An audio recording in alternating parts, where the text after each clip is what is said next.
Bom dia. Então, como o Fábio já me apresentou um pouco, meu nome é Igor Dutra. Eu sou do Paraná. Eu tô morando há mais ou menos um ano e meio em Montemor, que é perto de Campinas ali. E eu congrego no Convergência, que é a igreja que o Ângelo Basso pastoreia. E, cara, tem sido uma experiência, como o Fábio falou, eu moro na chácara, no CPP, onde ele está fazendo o curso. O CPP ele tem esse foco em trabalhar a questão da devoção, da palavra e do serviço, né? Então, tipo, tem sido uma experiência única. Eu convido todos mesmo, assim, que quiserem fazer o CPP, a procurarem, a se informarem. É um ano ímpar, assim. Muita coisa que é lançada no nosso interior em relação ao CPP. São coisas que ficam como uma âncora para o nosso dia, na nossa rotina, que você olha para aquilo, você vê firmeza e você vê esperança durante o dia, né? Então, como eu já falei, eu sou do Paraná, tenho 28 anos e o ano passado eu fiz o curso. O curso tem 10 meses de duração. Eu fiz o curso ano passado e, a princípio, eu queria voltar para minha cidade. Eu estava muito certo, não, vou voltar para minha cidade, vou voltar para a comunidade que eu congregava, eu quero ajudar lá porque tinha uma demanda, tinha uma necessidade lá. E durante todo o ano, assim, o que Deus mais falava comigo durante o CPP era: abrace o sofrimento e não se ofenda. Então, o meu processo foi ouvir de Deus sobre isso. Abrace o sofrimento e não se ofenda. Por que não se ofender? Porque a gente acredita que os dias que estão chegando, os dias que estão vindo pela frente, muito diferente do que muitos teólogos e pastores têm pregado no Brasil, como se a igreja fosse dominar a sociedade. Muito diferente disso, a gente acredita que o próximo avivamento tem a ver com o martírio. Tem a ver com o martírio, tem a ver com Deus preparar uma geração para ser mártir, para testemunhar a respeito de Deus. E isso vai causar ciúme em Israel. E quando Jesus voltar, se você lê Isaías 63, eu lembro a primeira vez que eu li Isaías 63, e eu entendi quem era aquele ali, com as vestes salpicadas de sangue, que pisa o lagar e que matou um monte de gente, era Jesus. Eu falei, caraca, esse Jesus não parece esse Jesus bonzinho que morreu numa cruz, né? Então Jesus veio, ele morreu numa cruz e ele vai retornar como aquele que vai julgar as nações, ele vai estabelecer o reino dele. E para isso, o Salmo 2 é bem claro, que ele vai matar os inimigos dele, que os inimigos deles vão se levantar. E a Bíblia fala que Deus olha do céu e ri, né? Deus sendo sarcástico com os homens, porque os homens querem estabelecer o seu governo. E Deus diz, cara, vocês estão viajando um pouco, né? E Jesus vai voltar e vai estabelecer o reino dele, e ele vai matar uma galera. Jesus vai matar pessoas. Talvez isso ofenda você um pouco. Então por isso Deus está preparando o nosso coração para não se ofender. Porque está para vir um tempo de perseguição sobre a igreja. E quando Jesus aparecer nos céus, ele vai vir como um rei para governar. Então ele vai julgar as nações. Isso vai trazer... Já parou para pensar? Jesus matando um senhor de idade que decidiu na vida dele não se prostrar diante da glória de Deus? Isso é ofensivo demais, velho. A nossa mente se ofende muito com isso. Então basicamente eu ouvia isso de Deus ano passado todo.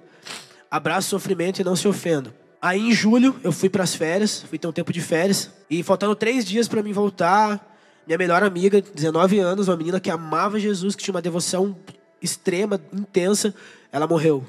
Deitou para dormir e não acordou mais. Aí parece que tudo aquilo em relação à esperança, à ressurreição, saiu da minha mente e desceu para o meu coração, porque eu sabia que ela estava bem.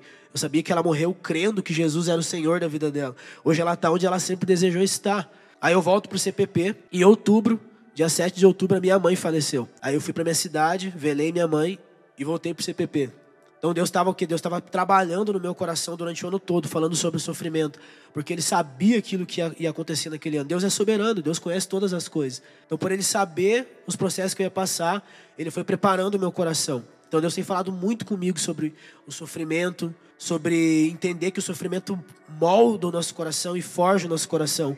E entender que isso está nos preparando para o dia em que Jesus vai voltar, quando Jesus vai julgar as nações. Então esse foi o meu processo durante o CPP. E em outubro eu recebi o convite para ficar lá. Logo que eu voltei depois do velório da minha mãe, eu recebi esse convite. Só que eu não queria ficar. Eu falei, não quero, vou voltar para minha cidade e tal. E aí eu lembrei de uma oração que eu tinha feito um ano antes em relação ao CPP, que eu queria ficar lá como monitor. E eu lembrei dessa oração. Aí eu entendi que Deus estava me chamando. Então eu resolvi responder a Ele. Esse ano eu estou lá, na primeira estação, que é como se fosse, é o bimestre, né? Primeiro bimestre nosso. Eu dei aula de disciplinas espirituais. E agora, no terceiro, eu vou dar aula de apologética. Só que tem acontecido algo comigo, eu gosto de apologética, eu amo apologética, tipo, essa questão da fé e da razão. Mas Deus tem tocado muito forte no meu coração desde o começo do ano a estudar sobre cristologia, conhecer a pessoa de Jesus. E de verdade, eu preferia estar estudando cristologia do que estar estudando apologética. Eu tenho encontrado a pessoa de Jesus quando eu sento, pego minha Bíblia, quando eu pego os livros para estudar sobre isso. Eu tenho sido fascinado pela pessoa de Jesus. Eu não consigo ouvir o nome de Jesus sem sentir meu coração ser, incendiado por algo assim, sabe? Então, tudo aquilo que eu vou falar hoje, assim, sabe? Peço para que vocês olhem e encontrem Jesus dentro disso. Eu quero comunicar aquilo que Jesus tem falado ao meu coração. Então, como que vai funcionar? Eu dividi em 3 partes aqui. Na primeira parte, eu quero introduzir, dar uma recapitulada em relação às disciplinas espirituais. Aquilo que eu acho que é importante recapitular sobre as disciplinas. Acho que o Fábio já fez isso, mas acho que é sempre bom a gente pontuar de novo. Como ele falou, continuar batendo em cima de algo até que aquilo se torne uma verdade no nosso coração. Então eu quero recapitular algumas coisas. Na segunda parte, eu quero fazer algumas considerações acerca da disciplina do jejum. Qual o propósito, quem pode fazer, como fazer, algumas dicas práticas. E na terceira parte, eu quero falar um pouco sobre Daniel. Porque quando a gente pega as escrituras, eu acho que a gente precisa ter em mente que a gente precisa traduzir as escrituras para o nosso tempo.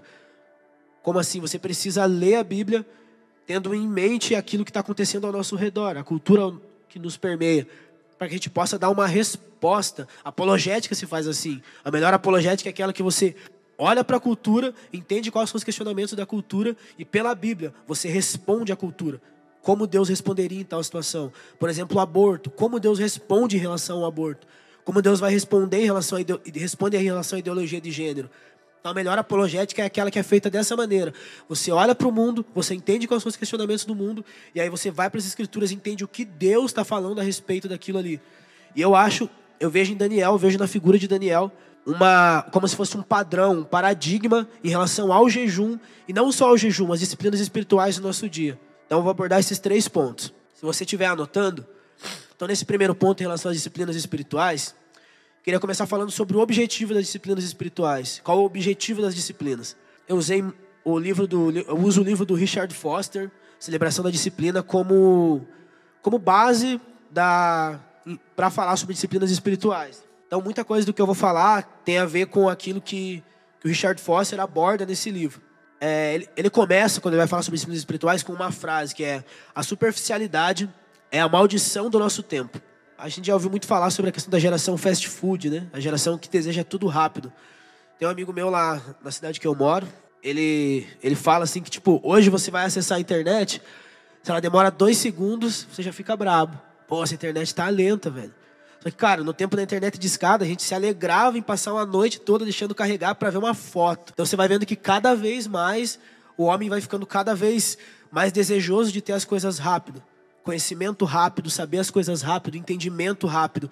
E a gente vai se tornando superficial. Então a nossa geração é uma geração que ela busca satisfação instantânea. Não é uma geração fast food, é uma geração que quer tudo rápido, tudo fácil, tudo em mãos. Alguém pode abrir em Marcos 11. Então, nossa geração é uma geração superficial.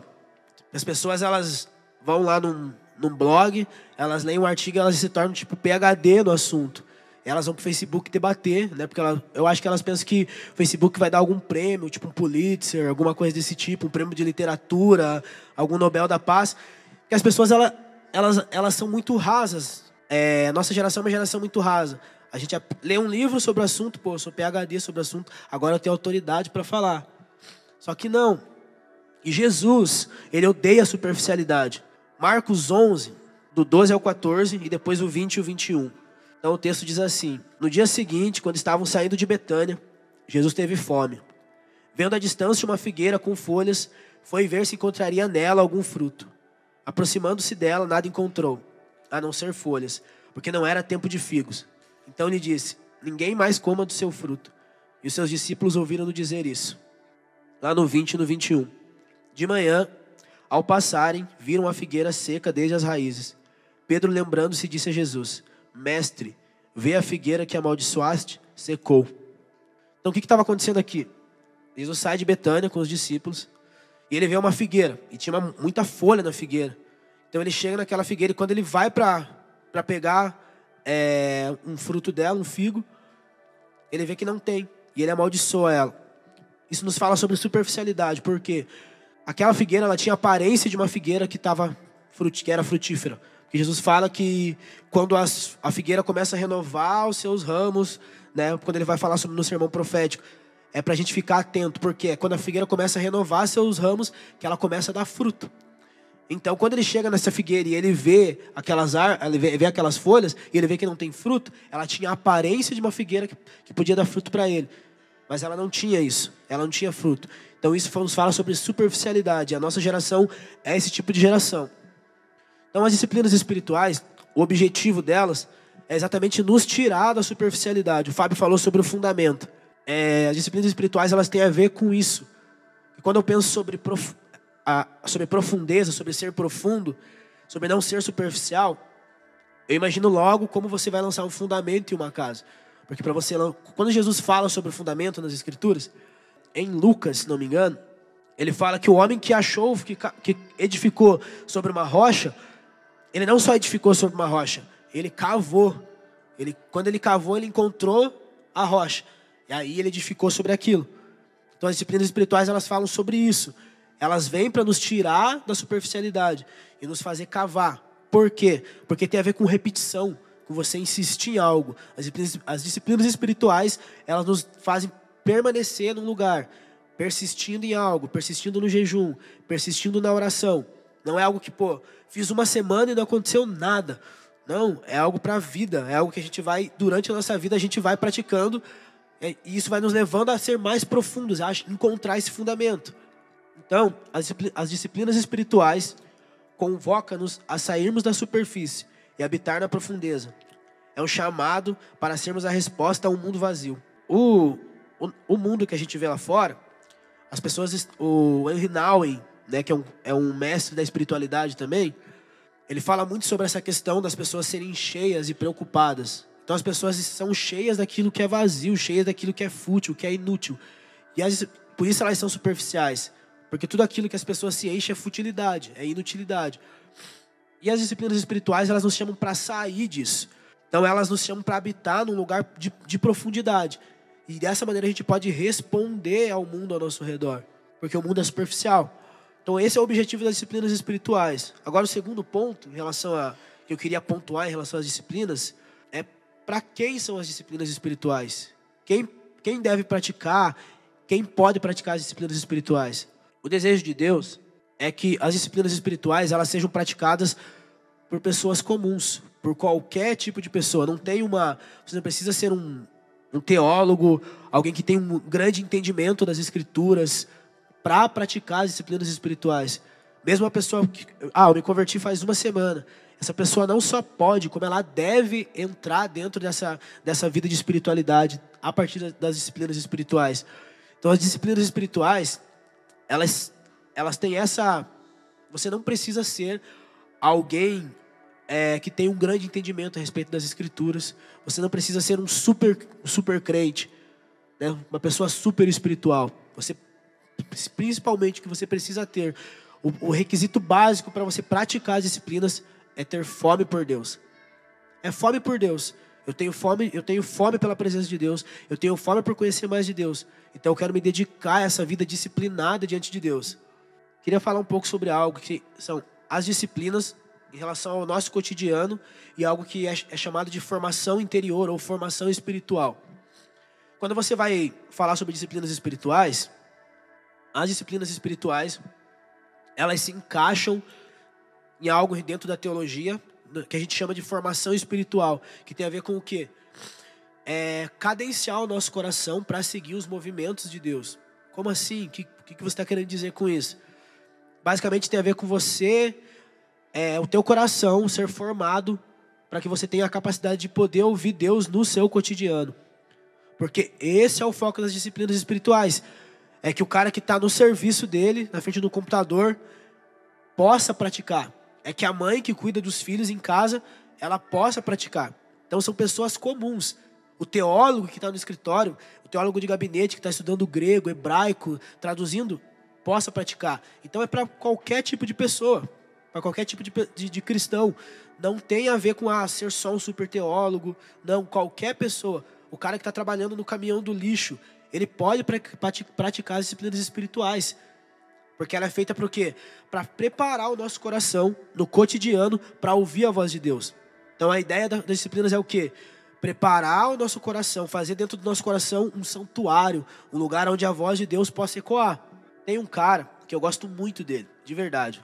Pode ser que alguém já tenha ouvido falar. Se você não ouviu falar, peço para que você procure sobre ele, sobre a história desse cara. Leia todos os livros que esse cara escreveu. O nome dele é Francis Schaeffer. Acredito que alguns já ouviram falar. Ele é um filósofo da virada do século XX para o século XXI. E ele fez exatamente esse tipo de apologética. Olhar para a cultura e responder à cultura a partir daquilo que as escrituras falam sobre a cultura. Ele foi o fundador do Labri, do Instituto Labri, na Suíça. Então ele pensou a espiritualidade para o dia a dia, para o cotidiano. Ele não pensava em espiritualidade para pessoas super espirituais. Ele não pensava a espiritualidade dessa maneira. A espiritualidade que ele pensava é uma espiritualidade em que todas as pessoas podem praticar.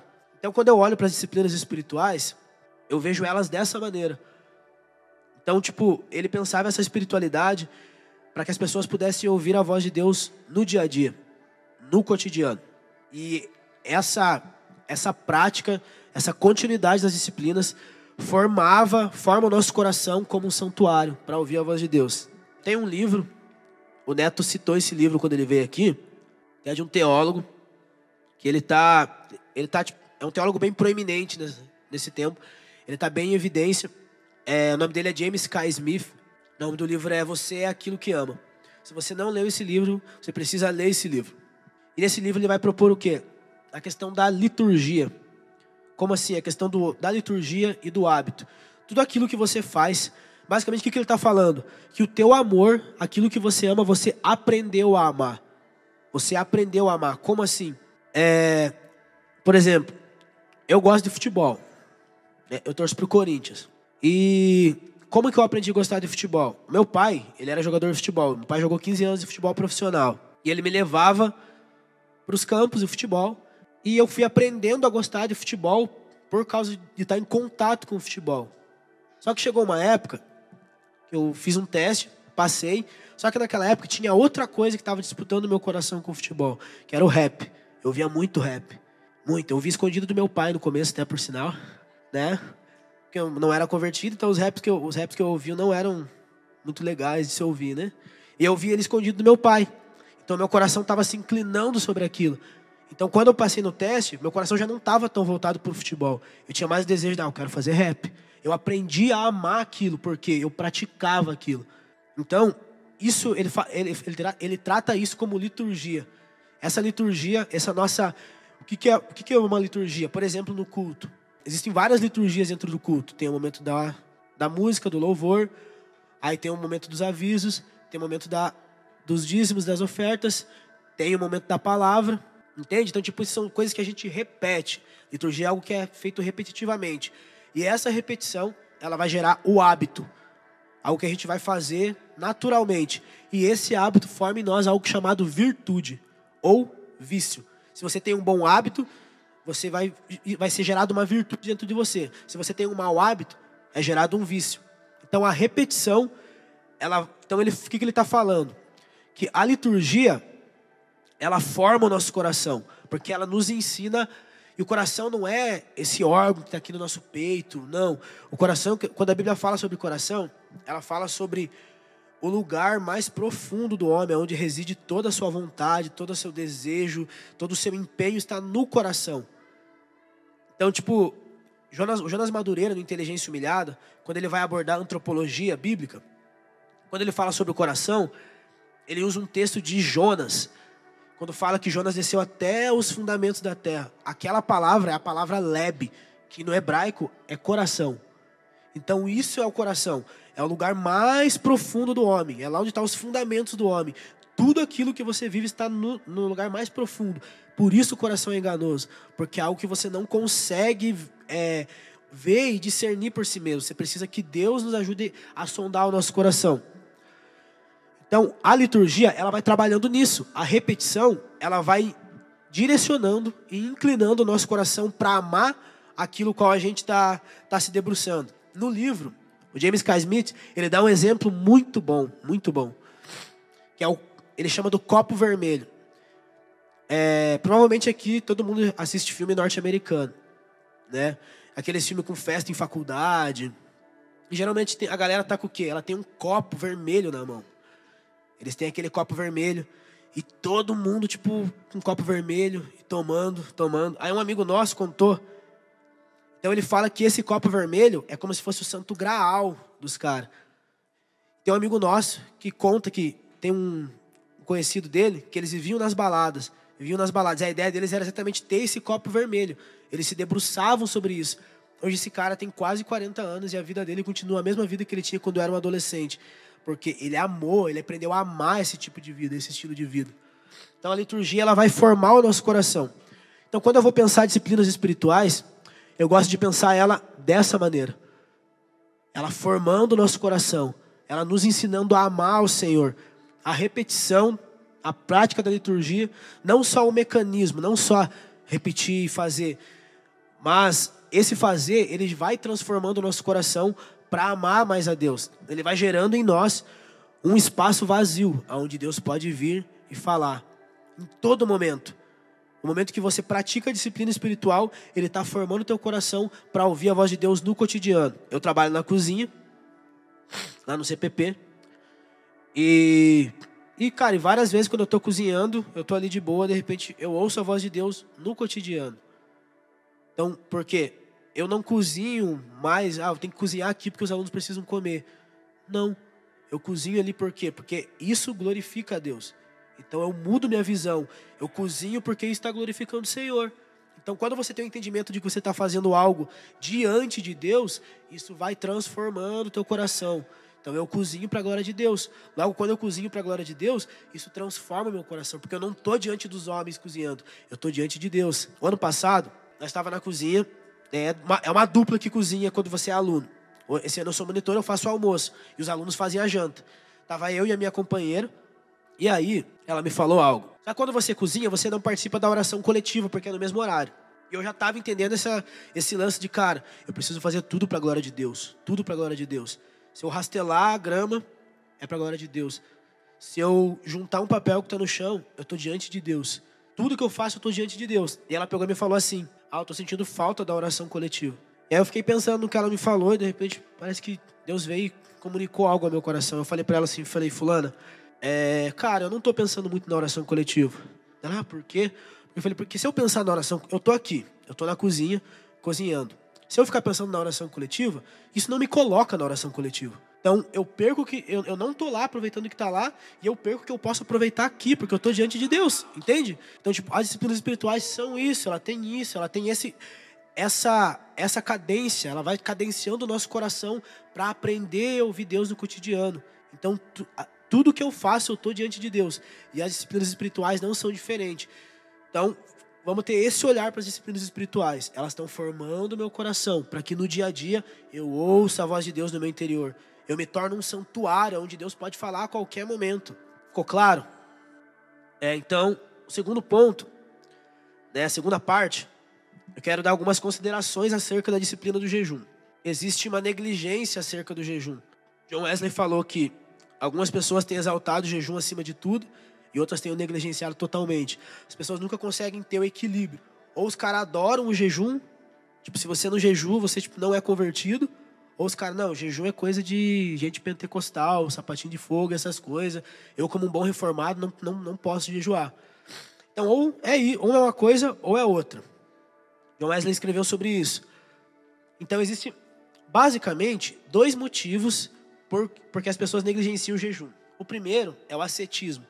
O que é o ascetismo? O ascetismo ele cresceu na igreja durante a Idade Média. Porque a Igreja Católica, quando o cristianismo se tornou institucionalizado com Constantino, a Igreja Católica ela começou a ter um declínio na fé. Quando ela teve tempos áureos, tempos muito bons, mas chegou um momento onde começou a se misturar Estado, Igreja, e a Igreja começou a declinar. Então, alguns homens, quando você tem um declínio do poder espiritual, da realidade interna, você começa a focar na aparência externa. Então, as pessoas têm medo do jejum porque as pessoas vincularam o jejum ao quê? A mortificação. O jejum para matar a minha carne. Não, o jejum não é uma disciplina que serve para você matar a sua carne. O jejum não serve para mortificação.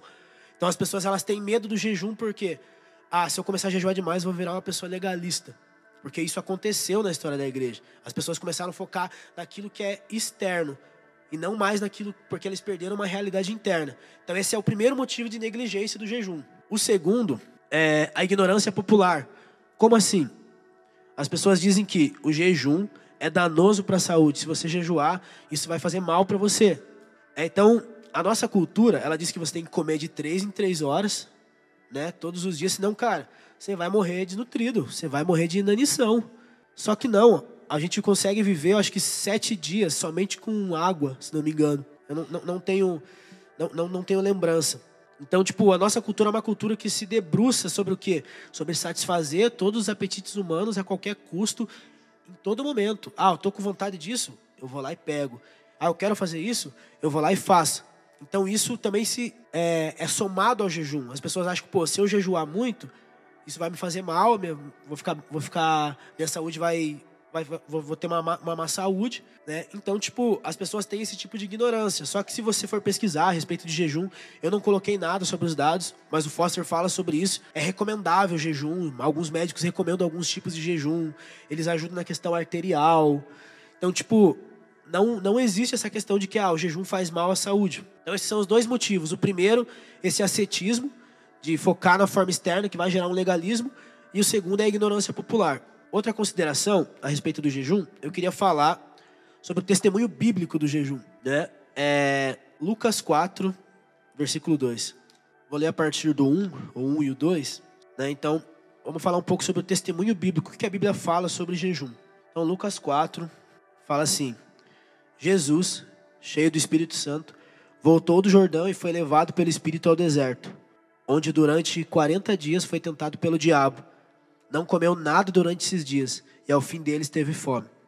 Então o jejum bíblico, ele vai ser sempre o quê? Se abster de todo tipo de comida sólida e líquida, mas não de água. Então esse é o padrão bíblico de jejum.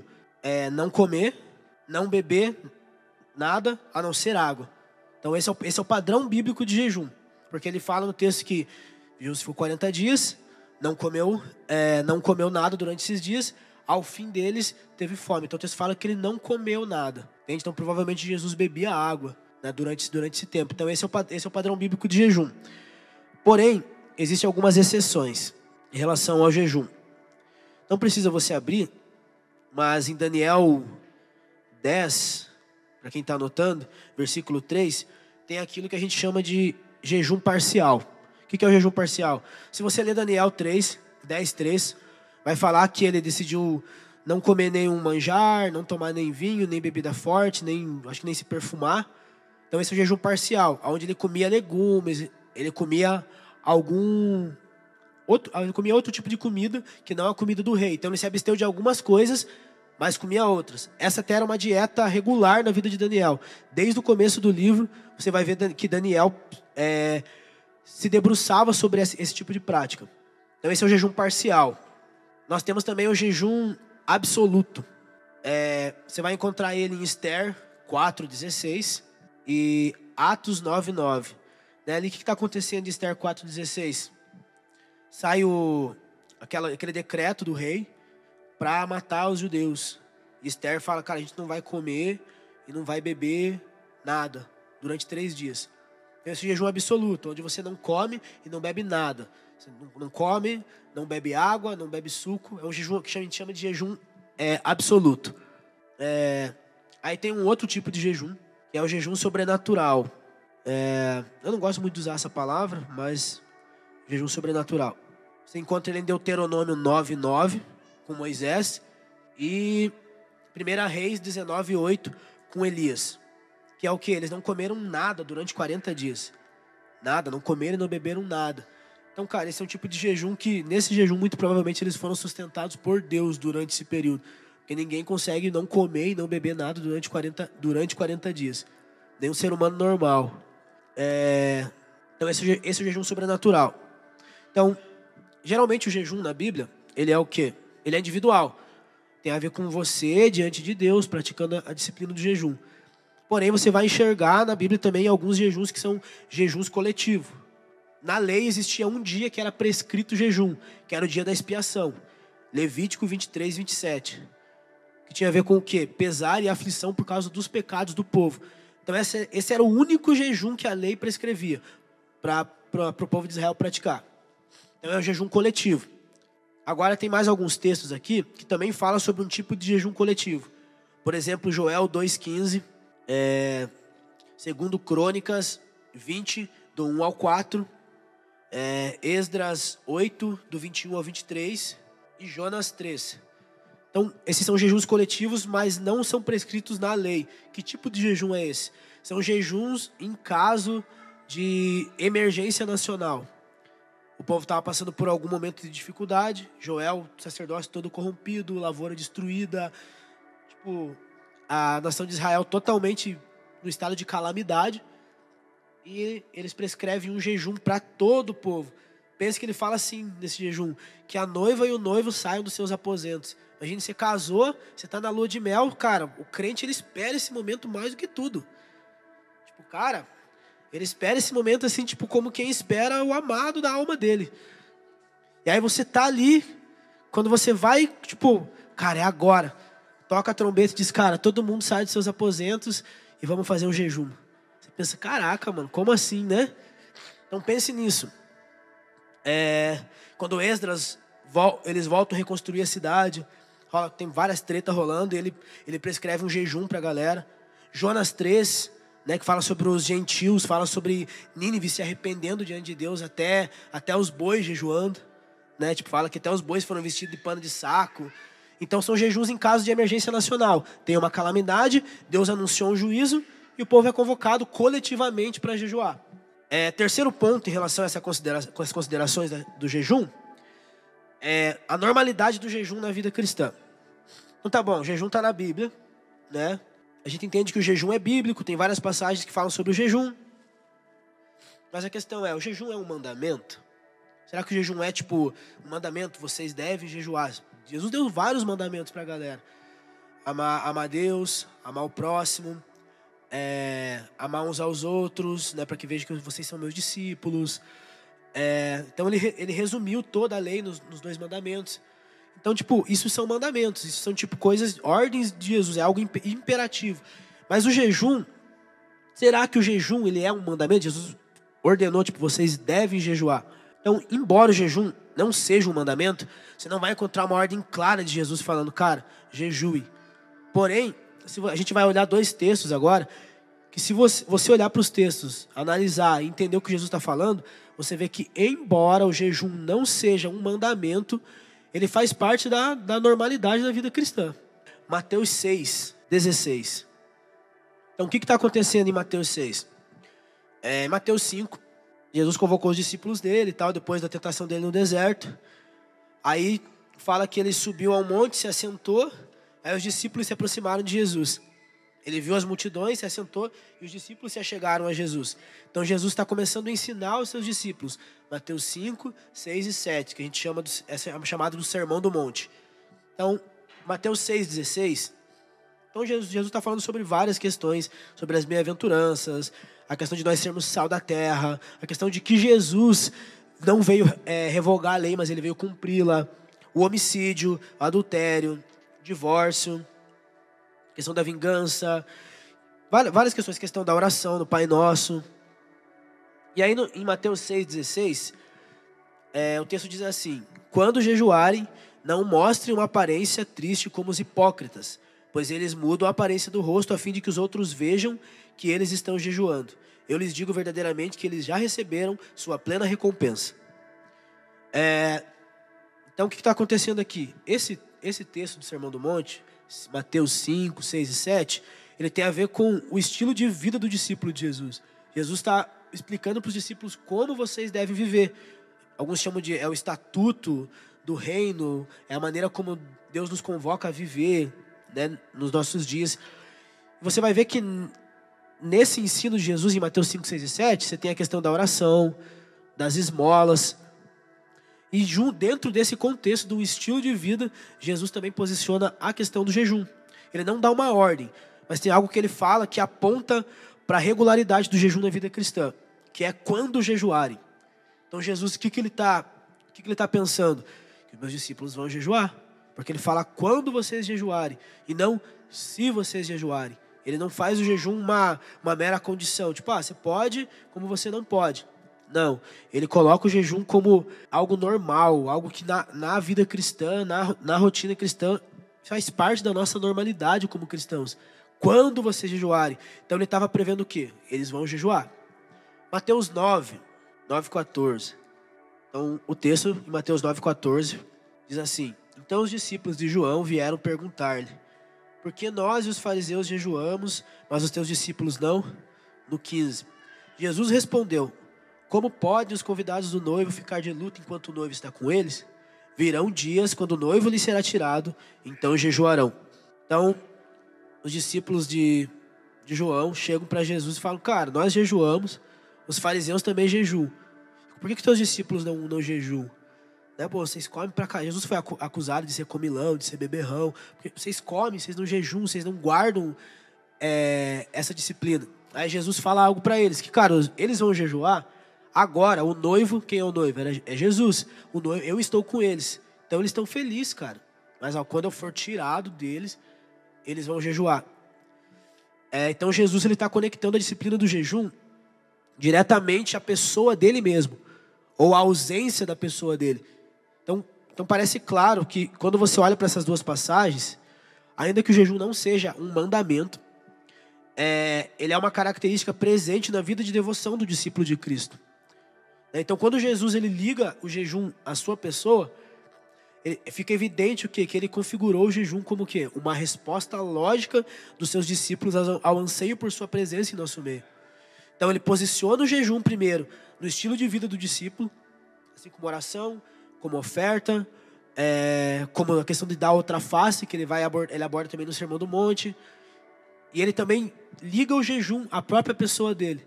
Então, quando a gente lê esses dois textos, a gente entende o quê? O jejum não é um mandamento. Em nenhum momento Jesus diz, vocês devem jejuar. Mas ele entende o quê? Que aqueles que são discípulos dele, eles anseiam por mais de Jesus. E eles anseiam não só por ter mais de Jesus, no sentido de que o Espírito nos enche, mas eles anseiam por ver Jesus, ver ele no céu, rasgando o céu e descendo. E por isso eles vão jejuar. Então o jejum está ligado diretamente à questão da devoção na vida cristã. É o nosso anseio por Jesus que nos faz dizer, cara, eu vou jejuar. Então, não é um mandamento. Mas se o nosso coração, de verdade, anseia por Cristo, o jejum vai fazer parte de um estilo de vida, de algo normal.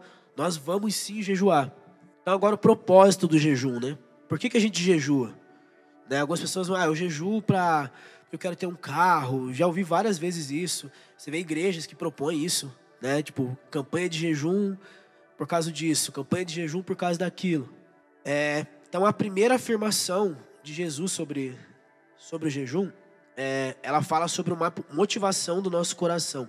Então, a gente tem que entender que, cara, o jejum, ele não faz Deus comer na nossa mão. Pô, tô precisando de algo. Então, tinha um amigo meu que jejuava porque ele queria ter uma namorada. Né? Sério isso, velho. Ele jejuava porque queria ter uma namorada.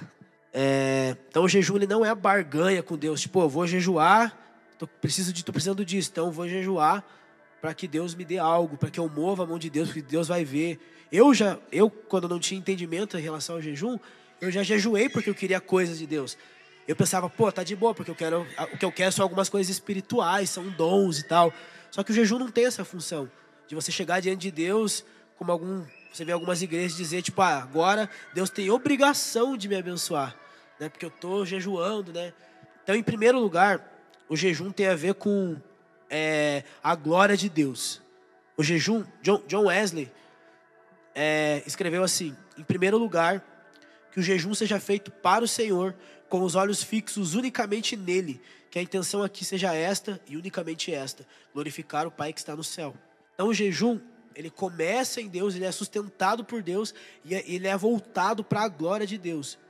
A primeira questão é essa, porque Jesus ele liga isso à intenção do nosso coração. A gente está jejuando de quem? Diante de quem? dos homens ou diante de Deus, diante do Pai. Então Jesus liga diretamente o jejum ao nosso coração. Aonde que ele está posicionado? Tem a ver com ter mais de Deus ou tem a ver com ter o aplauso dos homens, receber a recompensa dos homens? Então a primeira questão do jejum é a glória de Deus. Não precisa você abrir, mas em Lucas 2,37, fala que a profetisa Ana, ela dedicou anos da vida dela para quê? Aguardar Jesus. Ela estava esperando Jesus voltar. Ela queria a primeira vinda, na verdade. Ela estava esperando Jesus aparecer, o Messias de Israel. Ela dedicou, cara, anos da vida dela. Acredito que mais de 50 anos da vida dela. Ela já devia ter seus 80 anos na época. E ela estava ali. E o texto, o que o texto fala? Era viúva de quase 84 anos, não se afastava do templo, servindo Deus noite e dia em jejum e oração. Algumas traduções vão dizer, adorava a Deus jejuando. Então você vê que o jejum na vida dela estava ligada à adoração, à glória de Deus. Outro texto, Atos 13, 2. O que está acontecendo em Atos 13, 2? O texto fala que existia profetas e mestres na igreja de Antioquia. E aí o texto vai falar o quê? Que eles estavam, enquanto adoravam o Senhor e jejuavam. Aí Deus chega e fala, separa para mim Paulo e Barnabé para a obra do ministério. Então você percebe que o jejum estava ligado a essa questão da adoração, da glória de Deus. Então o primeiro propósito do jejum é glorificar a Deus. O jejum tem um propósito secundário também. Então o propósito secundário do jejum, para quem está anotando aí, então mais do que qualquer disciplina, o jejum revela as coisas que nos controlam. Aquilo que acobertamos em nosso interior com comida e outras coisas vem à tona durante o jejum. Eu senti isso na pele esses tempos. Então o jejum, ele vai revelar as coisas que nos controlam. Cara, a gente acoberta muita coisa com comida, com Netflix, com internet, com livros, com várias paradas. Com música. Às vezes eu tô na cozinha e eu ponho música para trabalhar. De repente eu falo, mano, eu vou desligar, cara. Eu quero ouvir a voz de Deus. Então eu tiro um tempinho, desligo, fico uma meia horinha, deixo aquele silêncio para ver, cara, ver se Deus fala comigo nesse silêncio. Porque até mesmo música cristã pode ser uma fuga nossa. Entende? Até mesmo a música cristã ela pode ser uma fuga. E ela pode estar nos atrapalhando a ouvir a voz de Deus. Eu tive uma experiência esses tempos. O jejum é uma disciplina que eu tenho sentido Deus me chamando muito forte para dentro dela. Muito forte para dentro da questão do jejum, da oração. O jejum e a oração conectados, assim, né? É difícil falar sobre o jejum sem ter a oração junto. E um dia eu estava lá no CPP e teve uma oração coletiva. E era um dia que eu estava jejuando. E eu fui para a oração coletiva. Como é que funciona o jejum lá? A gente jejua, a gente vai entregar o jejum depois da oração coletiva. Pra gente ter um tempo de oração enquanto a gente está jejuando. Mas a ideia é o quê? O que eu sempre aconselho aos alunos nos momentos da manhã, quando eu estou com eles? Tire um tempo no teu dia. Pare tudo que você está fazendo para ouvir a voz de Deus. Entende? Porque, como eu falei, o jejum ele revela a nossa miséria. Ele revela as coisas, o vazio que está no nosso interior, as coisas que preenchem o nosso interior que não são Deus. Então, quando você tira um tempo durante o dia para orar, enquanto você está em jejum, você está em contato com a tua miséria. E é nesse momento que você se vê miserável, que a graça de Deus pode vir e te abraçar, e Deus pode revelar coisas a respeito dele. O jejum ele nos torna assim mais sensível por causa disso, porque ele nos faz ter contato com o nosso vazio. E eu tive essa experiência eu fui para oração coletiva, estava jejuando aquele dia. Então, oração coletiva eu vou orar. Aí eu orei a primeira, assim, velho, parece que não saía nada, velho. Falei, meu Deus, velho. Eu orei, parece que bateu no teto e voltou, assim. Aí eu fiquei preocupado já, né? Eu falei, caraca, o que tá acontecendo, né? Aí não fiquei, Deus não me ama. Não, já passei dessa fase. Já não. Deus me ama e eu sei que Ele me ama. Né? A maneira como eu tô me sentindo, não muda o amor dele, a dignidade de Jesus. Não tenho mais crise assim, Deus não me ama. Né? Eu acho que eu tô assim porque Deus não... Não, cara, eu tô assim porque eu sou miserável mesmo. Velho. Minha alma é um poço de depressão e de miséria. A nossa alma como homem, né? E aí, daí a galera orou e tal. Eu falei, cara, vou orar de novo. Aí eu orei, cara, mesma coisa. Eu falei, meu Deus, velho, parece que não passava do teto. Aí eu ia jantar. A gente ia entregar o jejum e ia jantar. Só que, cara, eu tinha certeza, velho. Eu tinha certeza que aquele dia Deus estava fazendo alguma coisa no meu coração. Aí eu falei, Deus, eu não vou jantar. Pelo menos não agora. Posso jantar depois e tal. Mas alguma coisa não tá legal. Você está fazendo alguma coisa aqui dentro de mim. Eu falei, peguei minha Bíblia e subi lá para a porteira, lá na entrada da chácara. Porque eu sabia que eu estava tendo contato com quem eu era de verdade, com a miséria que estava dentro de mim e com as coisas que estavam me prendendo. Aí eu cheguei diante de Deus e comecei a orar. Cara, e Deus mostrou sim aquilo que estava me prendendo no meu coração. E eu derramei isso diante de Deus e tem sido um processo, o Fábio tem acompanhado lá, de entregar todos os dias isso que está no meu coração, para que isso não prenda o meu coração, para que o meu coração não fique preso naquilo que eu desejo, que muitas vezes a gente deseja coisas boas e lícitas, coisas que não são pecado, mas ainda assim as coisas boas e lícitas podem tomar o nosso coração de Jesus. Entende? Então, naquele dia onde eu decidi me colocar em jejum diante de Deus, meu coração foi exposto, eu não conseguia nem orar. Eu vi de verdade quem eu era. Cheguei diante de Deus, entreguei. E tenho buscado ter esse movimento diante de Deus, de entregar, de estar dando. Eu falei no começo sobre liturgia. E o CPP, quando você sai da sala, assim, onde rola a oração, que é a sala de aula, tem uma subidinha, daí você é lá na porteira. E para a gente entender a questão da liturgia. Eu tenho entregado diante de Deus algo que tem incomodado meu coração. Hoje já não tem incomodado tanto. E é algo lícito, não é algo ilícito. É algo genuíno diante de Deus. E enquanto eu faço esse movimento, todo dia, pelo menos uma vez por dia, eu procuro subir na porteira. Ter esse tempo com Deus. Você entender como isso vai formando o nosso coração, como a repetição forma o nosso coração. Eu sentia muito forte Deus falando o quê? Que esse meu movimento de entregar um ídolo no meu coração tem a ver com o mesmo movimento que Abraão fez, de subir diante de Deus e entregar Isaac. Então, todo dia eu estou subindo diante de Deus e meu coração está sendo formado para entregar para Deus algo que está tomando meu coração dele. Então, só para a gente lembrar daquilo que eu falei no começo, a repetição está formando com o nosso coração. Então, nossos anseios e desejos são como um rio que tende a transbordar. E o jejum ajuda a mantê-lo no curso adequado. São exatamente as coisas com as quais nos enchemos que nos controlam, nos afogando na normalidade da vida, não nos permitindo perceber que nada vai bem sem Jesus aqui. Então, as coisas que nós nos enchemos, comida, bebida, entretenimento, eu acho que tem algo mais forte que o pecado, de verdade, no sentido de que nos distrai. É a normalidade da vida. É você viver num lugar onde parece que está tudo bem, sem Jesus. Isso fere meu coração, porque a Bíblia fala que vai ser como nos tempos de Noé. Naquele tempo, as pessoas viviam na normalidade da vida, comendo, bebendo, casando, se dando em casamento, até que veio aquele dia. E eles não perceberam, porque eles estavam tão atrelados à sua própria vida, aquilo que eles podiam consumir, aquilo que eles podiam fazer, que eles não perceberam quando o dilúvio chegou e arrastou todo mundo. Então, o jejum ele tem esse poder, essa capacidade de revelar as coisas que estão no nosso coração, de mostrar pra gente, as coisas que no dia a dia, no cotidiano, estão fazendo com que a gente seja tragado pela rotina, pelo dia comum, pelo ordinário, sem perceber, cara, Jesus não tá aqui, velho. E ele falou que a gente ia jejuar porque ele não estava aqui. Então o jejum ele tem esse poder de lembrar o nosso coração, cara, nós queremos você aqui, Jesus. Então algumas dicas práticas sobre o jejum. Primeira dica prática cara, não perca Jesus de vista. Jamais, não perca a graça de Jesus de vista em relação ao jejum. Tinha um tempo que eu não estava conseguindo jejuar. Eu não conseguia. Hoje eu vou jejuar. Aí não conseguia jejuar. Aí até que um dia eu estava meditando nas escrituras, estava lendo. E eu abri em Mateus 4. Nem lembro porque eu abri em Mateus 4, mas eu sei que eu estava nesse texto. E esse texto fala sobre o quê? Fala sobre a tentação de Jesus, quando Jesus estava jejuando. E aí parece que algo brilhou diante dos meus olhos assim. Porque eu entendi assim, cara, Jesus jejuou. Então eu posso jejuar, porque a vida santa dele foi imputada sobre mim. Toda a justiça de Jesus foi lançada sobre mim quando Jesus morreu numa cruz. Entende? Então, existe o quê? Uma graça para mim jejuar. Porque Jesus, ele santificou, ele viveu uma vida santa. E essa vida santa dele é colocada sobre nós.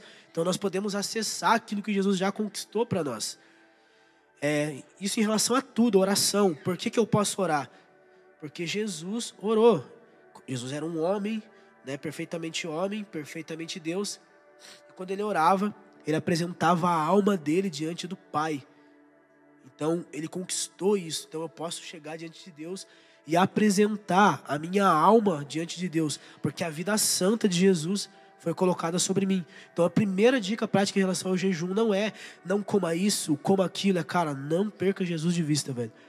Sabe, tipo, tenha Jesus sempre em mente. Tenha em mente que, cara, Jesus fez isso. E a vida dele hoje está sobre mim. O Espírito Santo em mim é vida de Deus. Então eu posso jejuar. O segundo ponto, sobre dicas práticas, é observar uma progressão em relação ao jejum. Como assim? Você não começa a jejum, pô, vou jejuar 15 dias. Não, você começa tipo aos poucos. Pô, vou jejuar 12 horas. Vou jejuar 24, 36. E quando você vê, você pode jejuar 7 dias. Como toda disciplina espiritual. Você não vai alcançar o topo da espiritualidade, o cume da espiritualidade de cara. Você vai se frustrar e muitas vezes. Porque, por exemplo, a oração. Você vai orar e vai parecer que, tipo, mano, eu tô falando pras paredes, velho. Parece que não tem ninguém me ouvindo. Acho que o Spurgeon, ou o Tozer, eu acho que é o Spurgeon, que falava, ore, ore e ore, até que você esteja orando de verdade. Entende? Então, tipo, porque é uma progressão. O jejum é uma progressão. As disciplinas espirituais são uma progressão. Solitude, meditação, tipo, tudo isso, cara, é aos poucos. Você vai galgando, você vai conquistando aos poucos um lugar onde a graça de Deus é derramada. Outra coisa, que isso é como, nossa, velho, isso lá no CPP você vê isso realmente na prática. Quarta-feira é jejum. Na terça-feira, adivinha o que os caras fazem na hora da janta? Mano, os caras fazem os pratos assim, tipo... Mano, é tipo uma montanha, assim. Você pensa, não, amanhã eu vou jejuar, então hoje, cara, eu tenho que comer muito, né? Cara, é a pior coisa que você pode fazer. Então, nunca comer bastante antes de iniciar um jejum. Por quê? Teu estômago, quando você come, ele aumenta de tamanho. Então, quando você fizer a digestão, teu estômago vai estar maior. Então, você vai sentir mais fome no outro dia. Então, nunca coma, amanhã é jejum, cara, vou no Burger King, vou pegar 3 Burger King, 3 Whopper Furioso e vou comer porque amanhã é jejum. Não, velho, você vai ter mais fome, vai ser mais difícil para você o jejum no outro dia. Come comida leve, uma sopa, uma fruta, algo mais leve. Pode comer, arroz e feijão, mas não 4 pratos, né? Come, bem de boa, tranquilo, assim. Se você tá outra dica prática. Se você tá num jejum prolongado, fiz um jejum de 21 dias, né? A galera chama de jejum de Daniel, mas esse não é o jejum de Daniel. Se você tá num jejum longo, fiz 40 dias de jejum. Terminou meu jejum hoje, cara, vou comer uma feijoada hoje. Entendeu? Você vai fazer mal pro teu estômago. Por quê? Porque teu estômago tá em hibernação, entendeu? Ele se contraiu, ele tá em estado de hibernação. Então, quando você termina um jejum prolongado, come comida leve, uma fruta, uma sopa, alguma coisa desse tipo. Então, cara, eu já tô indo pro final. Eu não quero ficar me prolongando, assim. Então, só recapitulando, né? Então, a gente precisa olhar para as disciplinas espirituais como uma liturgia, como algo a ser repetido. E à medida que você repete, isso você se debruça sobre o jejum, sobre as disciplinas espirituais todas, o teu coração está sendo formado. E o intuito disso é o quê? Por que o nosso coração precisa ser formado? Para que a gente possa ouvir a voz de Deus no ordinário, na vida comum. Para que quando eu estiver varrendo o chão, lavando uma louça, cuidando dos filhos, dirigindo o carro, a voz de Deus, meu ouvido esteja sensível àquilo que Deus pode vir a falar comigo. Então o jejum ele é bíblico, ele não é um mandamento, mas ele está ligado à devoção. Se de fato Jesus me conquistou e eu sou um discípulo dele, eu vou jejuar, porque foi o que ele falou que a gente faria. Vou jejuar não porque eu quero mais poder de Deus, não. Vou jejuar primeiro porque eu quero conhecer mais a Deus, eu quero glorificar Ele e eu desejo a volta de Jesus. Então, em relação a... E outro propósito do jejum é que ele nos expõe, né? Ele expõe as coisas que prendem o nosso coração. Ele expõe as coisas que estão... Eles expõem as coisas que nos prendem, as coisas que roubam o nosso coração de Cristo, né? Então, agora eu queria, depois que a gente recapitulou, eu quero falar sobre Daniel, sobre o paradigma do jejum como formação interior nos nossos dias. Por que eu vejo Daniel como um padrão? Daniel como um paradigma, porque, cara, primeira coisa, quando você lê as Escrituras, como eu já falei no começo, você precisa pensar ela dentro do contexto que você está inserido. E pensar, cara, tipo, hoje, como isso fala aos nossos dias? Olhando para a palavra, como eu devo me mover nesses dias? Qual é a movimentação de Deus nesse tempo? Então eu olho para a vida de Daniel e eu vejo exatamente Daniel como esse paradigma de formação do nosso coração enquanto a gente está vivendo a rotina, através das disciplinas espirituais. Quem era Daniel? Daniel, ele era judeu. Muito provavelmente ele foi deportado para a Babilônia, quando a Babilônia invadiu Judá. Quando ele foi deportado, Daniel deveria ter uns 12, 14 anos mais ou menos. E logo que ele chegou na Babilônia, né, eles foram levados para o rei Nabucodonosor e eles foram ensinados na ciência da Babilônia, na literatura, em toda a cultura babilônica eles foram ensinados. E Daniel foi recebendo graça de Deus. E aí ele chega numa posição de governo. Então, cara, Daniel era um governador mesmo assim, do estado, alguém com uma função importante. Ele era líder sobre uma galera, assim. Então, cara, ele trabalhava. Daniel trabalhava e muito, não era um cara assim, mano, não tem nada pra fazer, vou orar. Não, ele trabalhava e muito, ele tinha uma posição de governo. E mesmo assim, 3 vezes ao dia, ele orava. Abria a janela do quarto dele, em direção a Jerusalém, e orava. Então você percebe que Daniel, ele vivia no cotidiano. Ele vivia na vida comum, na vida normal. Ele trabalhava. E durante essa rotina, ele encontrava tempo para praticar a disciplina da oração. Só que não só a oração. Se você vê no começo de Daniel, ali no capítulo 1, quando o rei determina a porção diária do que os moços que trabalhavam na corte deveriam comer, Daniel e os amigos dele lá, Sadraque, Mesaque e Abednego, eles resolvem que não, a gente não vai se contaminar, porque essa comida, primeiro, porque ela não era tratada, essa comida, como a lei dizia que você deveria tratar a alimentação. Provavelmente tinha comida ali que era impura em relação à lei. E também porque tinha questão de idolatria, comidas apresentadas aos ídolos. Então eles decidem, não, a gente não vai comer isso, a gente vai ter um tipo de dieta diferente. Então durante 10 dias eles não decidiram não se contaminar. E se durante esses 10, era um teste, que se durante esses 10 dias eles ficassem bem, eles continuariam nessa dieta. Então quando o cara que era responsável, né, pelos moços do rei foi ver eles depois desses 10 dias, eles estavam melhor do que os outros caras. Aí, então eles começam a ter esse estilo de vida na Babilônia, de não se contaminar. Eles assumem para si essa dieta, esse tipo de jejum, esse tipo de posicionamento em relação àquilo que eles iam comer. E Daniel vai... Então, todo o livro de Daniel, cara, é um dos livros mais apocalípticos do Antigo Testamento. Eu acho que só Zacarias é mais. Depende também, eu acho que muito da ótica de quem está vendo essa questão escatológica. Mas Daniel, acho que é um dos livros mais escatológicos, mais apocalípticos do Antigo Testamento. E Daniel, então você percebe que parece que enquanto Daniel Por que eu falo do cotidiano e da formação? Porque parece que enquanto Daniel está se dedicando, está vivendo a vida comum e se dedicando ao jejum e à oração, o coração dele está crescendo, ele está sendo formado diante de Deus. Por quê? No começo, parece que da vida de Daniel na Babilônia, ele começa a interpretar alguns sonhos do rei. Ele interpreta alguns sonhos, ele é chamado para interpretar, acho que uns dois sonhos do rei, se não me engano. Aí depois, você começa a perceber que ele começa a ter visões. O próprio Daniel começa a ter visões. Então parece que Deus está trabalhando em Daniel à medida que ele se debruça sobre isso, vivendo a rotina diária, ralando pra caramba, funcionário público, trabalhando, funcionário público exemplar esse, né? Não como funcionário público, a maioria dos funcionários públicos brasileiros, infelizmente, que mancha o nome daqueles que realmente trabalham. Daniel, ralando pra caramba, trabalhando, se dedica ainda assim à oração, ao jejum.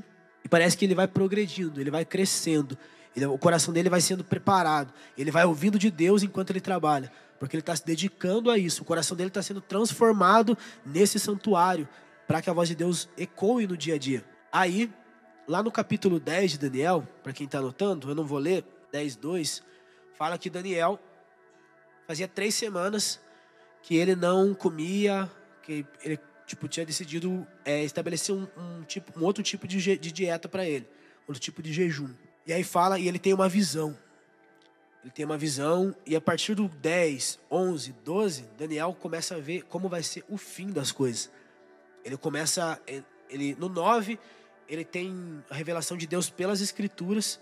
Ele está lendo as Escrituras, lendo o profeta Jeremias, ele entende, cara, acabou o tempo do cativeiro. Israel precisa ser libertado. Ele começa a orar em cima disso, interceder em cima disso. Aí no 10, enquanto ele fazia 21 dias que ele estava jejuando. Então Daniel não propôs, vou jejuar 21 dias. O propósito do coração de Daniel era o quê? Vou jejuar até que Deus fale comigo. Se Deus demorasse 3 anos para falar, ele jejuaria durante esses 3 anos. Se Deus falasse em 3 dias, ele jejuaria esses 3 dias. Então ele tem essa visão e Deus Jesus aparece para ele e começa a revelar o fim, como vai ser a sucessão dos governos no mundo, quando vai aparecer o governo do anticristo, né? E como os santos serão durante esse tempo, como aqueles que foram comprados por Deus vão se comportar nesse tempo. Então parece que você percebe na vida de Daniel, enquanto ele se dedicava ao jejum e à oração, esse crescimento, o coração dele sendo transformado. Ele no cotidiano conseguindo ouvir a voz de Deus, Deus falando ao coração dele, falando para ele a respeito de todas as coisas que queriam acontecer, a respeito das coisas que a gente ainda nem sonha em ver, né? Daniel viu algo que, cara, a gente nem imagina ainda, a gente não tem nem noção. Então ele já viu isso, aí Deus manda ele selar, né? Ele viu uma parte disso, Deus manda ele selar. Então parece que você vê que enquanto Daniel se propôs ao jejum, à oração, até essa vida de disciplina, Deus foi preparando o coração de Daniel para ouvir a voz de Deus. E à medida que ele se dedicava mais, parecia que a voz de Deus ia ficando mais forte, a revelação ela ia ampliando. Então Daniel, ele entendeu o tempo e ele assumiu a postura como a de quem aguarda o cumprimento de uma promessa. Isso foi possível devido à sua dedicação ao jejum e à oração. E isso capacitou ele a ouvir a voz de Deus. Então, para os nossos dias, o que isso nos fala sobre os nossos dias? Nós acreditamos que nós estamos vivendo, como diz um conhecido nosso, a madrugada dos acontecimentos, né? Vocês não vão dar risada, mas se eu estivesse falando com os nossos amigos, nós daríamos risada, porque é uma piada interna, né? Mas nós estamos vivendo na madrugada dos acontecimentos, aonde tá chegando o grande dia, onde a luz de Cristo vai brilhar e ele vai retornar. Nós estamos vivendo no limiar do tempo. E Daniel, ele viveu nesse limiar do tempo, porque quando ele entendeu a questão enquanto ele vivia na Babilônia, ele entendeu essa questão de Israel, ele se posicionou como alguém que está esperando o cumprimento de uma promessa. A partir do jejum e da oração, o coração dele foi sendo formado para se posicionar como alguém que está esperando algo. Então ele começou a dizer, Deus, eu quero ver Israel voltar para a terra dele. Eu quero ver o teu povo voltar. Nós pecamos contra o Senhor, a ti a honra e a nós vão ficar vermelho de vergonha. Quando ele ora em Daniel 9. Então Daniel, o jejum e a oração, a disciplina de Daniel foi preparando o coração dele para ser um cara que chegou ao momento certo, ele se posicionou num lugar de intercessão e oração, aguardando uma promessa. E Jesus falou que o motivo do nosso jejum principal tem a ver com o quê? A volta dele. Nós estamos esperando Jesus voltar, por isso nós vamos jejuar. João Batista viveu isso. Ele veio, ele tinha uma dieta rigorosa, comia mel, gafanhoto, e às vezes ele cortava isso, ele se dedicou a um estilo de vida de jejum e oração. Então por isso essa cadência, por isso esse jejum todos os dias, toda semana eu tenho uma postura de regularidade, de jejuar 2, 3 dias na semana. Começa com meio-dia, e quando você vai vendo, você vai crescendo, porque isso vai formando o nosso coração. O Low Engle tem um livro do Low Engle, cara, também é outro cara que velho, você lê aquele livro, você chora quando você está lendo as páginas daquele livro, que é o Jejum de Jesus, que ele vai falar sobre essa questão de uma geração que vai preparar o caminho do Senhor. É uma geração que ora e uma geração que jejua, Porque você vê que os homens que viveram na transição dos tempos, eles tinham essa postura de orar e de jejuar, porque isso estava formando o coração deles. Então, como que eu leio a vida de Daniel? Como esse paradigma. Nós, como aqueles que estamos aguardando a promessa, aguardando a volta de Jesus, aguardando o amado da nossa alma. Cara, eu tenho saudade dele, velho. Isso tem consumido meu coração, velho. Esses dias eu fui falar para adolescentes lá na minha cidade, e o que mais uma das coisas que me fascinou foi ver que o moleque que hoje lidera a adoração dos adolescentes era um moleque que tinha 14 anos e andava com nós. E o castigo dele era, cara, você não vai na oração hoje. O pai dele castigava ele dessa maneira, porque ele amava orar. E hoje ele está derramando algo sobre a vida daqueles adolescentes. E Deus falou para mim muito claro, não só naquele dia, Deus tem falado isso comigo. Fale sobre o dia do Senhor, fale sobre o sofrimento, fale sobre o teu coração está sendo formado para o dia do Senhor, saca? Então, cara, a saudade de Jesus tem consumido meu coração, de verdade. Tipo, eu tô esperando Jesus voltar, eu quero ver Jesus, sabe? Eu aguardo o dia que ele vai rasgar o céu e vai descer, velho. Sério, de verdade mesmo. E a geração que vai aguardar Jesus é essa geração. A geração que vai se posicionar em jejum e oração, porque isso está preparando o coração. Que vai entrar nessa vida de disciplinas espirituais, porque isso está formando o nosso coração para ouvir de Deus no cotidiano. O profeta Jeremias, ele falou algo que era para o povo casar, construir casa e viver em paz na Babilônia, sabe? Então era para a gente se acomodar aqui. Não, porque Deus fala que vai ter o dia onde ele ia cumprir a promessa dele, ia tirar o povo da Babilônia e ia levar de novo para Israel. Então, cara, nós estamos vivendo na Babilônia, no sistema desse mundo. Cara, o Bolsonaro não vai salvar o Brasil, entendeu? Ele não vai salvar o Brasil, não vai. Então, os sistemas desse mundo, cara, os homens dominaram o sistema desse mundo. A Babilônia fala sobre essa mentalidade caída do governo dos homens. Qual que é o princípio? Onde que você vê a primeira vez Babilônia na Bíblia? Babel, a maldade institucionalizada, a rebeldia do homem contra Deus. Vamos formar uma cidade, um império aqui, uma sociedade que odeia Deus, uma sociedade que, em vez de se espalhar sobre a terra, ela vai se ajuntar para que Deus... Vamos fazer uma torre para nós se proteger, para que Deus não nos espalhe. Então nós estamos vivendo nesse contexto. Os homens são rebeldes contra Deus, saca?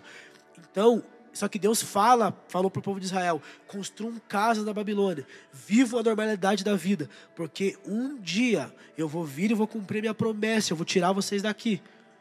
Então, olhando para a vida de Daniel, para finalizar, e essa devoção dele em jejum e oração, nós devemos viver como ele. Devemos sim construir casas, devemos sim casar aqui, sabe? Devemos sim ter um negócio aqui, mas isso não nos prende, sabe? Porque a voz de Deus está ressoando no nosso interior, porque nós estamos nos dedicando a essa vida de jejum e oração, sabe? Cara, eu quero ver Jesus, velho. Eu anseio por ele. Eu quero me dedicar sim ao jejum e à oração, porque as disciplinas espirituais em si, porque isso está formando o meu coração, velho. E cada vez que eu me achego diante de Deus, cada vez que eu me debruço para conhecer mais dele, cara, o meu coração fica mais vibrante, sabe? O que eu tenho para falar é isso. Não quero me prolongar mais. A gente possa olhar para a vida de Daniel como alguém que se posicionou no limiar da história, no momento de transição. Nós possamos imitá-lo. Nós possamos nos dedicar ao jejum e à oração com esse entendimento. Cara, eu estou jejuando porque eu aguardo o meu amado. E à medida que eu jejuo, meu coração vai sendo exposto. À medida que eu me dedico à oração, eu vou conhecendo mais dele. À medida que eu me dedico à meditação, a minha mente vai sendo cheia da realidade de Deus, sabe? Então, que nós possamos olhar para a vida de Daniel e realmente imitar ele. Realmente entender que, cara, à medida que a gente se debruça sobre isso, nosso coração vai se tornando mais apaixonado por Jesus, sabe? Isso é o que importa. É isso, cara, é isso que importa. É ver Jesus voltar, eu tô aguardando ele e é isso.